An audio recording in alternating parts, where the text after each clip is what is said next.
आप सुन रहे हैं एजी एंटरटेनमेंट की धमाकेदार प्रस्तुति।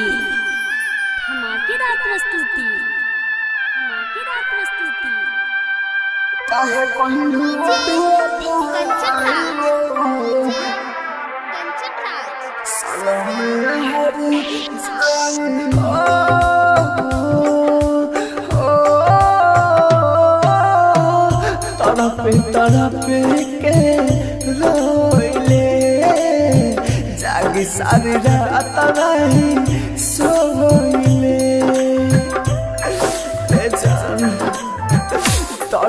तड़पे के रोइले जागी सारी रात नहीं सोइले काहे कहलू बेवफाई हो सनम हर जाई हो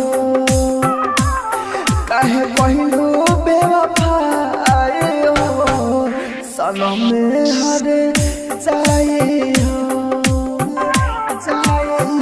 तड़पे के रोइले जागी सारी रात नहीं सोइले काहे कहलू बेवफाई हो सनम हर जाई हो सनम हर जाई हो। Mix by AG recording studio. काहे कहलू मिक्स बाय कंचन राज मुजफ्फरपुर।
सनम हर जाई हो सनम हर जाई हो।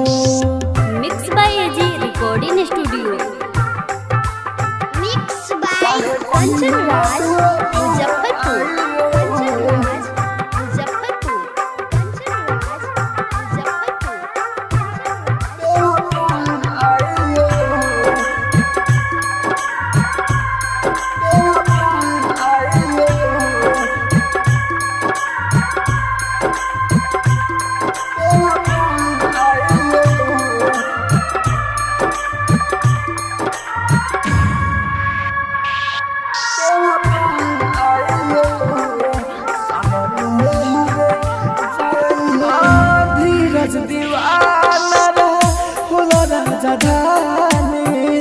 दुखवाना कहल जाला कोई बारी जब से जान छोड़ के कुछो न दिल के सुहाला धीरज दीवाना फूल राजा धानी दुखवाना कहल जाला कोई बारी छोड़ के कुछो न दिल के सुहाला ये बात सच्चाई हो सनम हर जाई हो ये बात सच्चाई हो सनम हर जाई हो। तड़पे के रोइले जागी सारी रात नहीं सोइले काहे कहलू बेवफाई हो सनम हर जाई हो सनम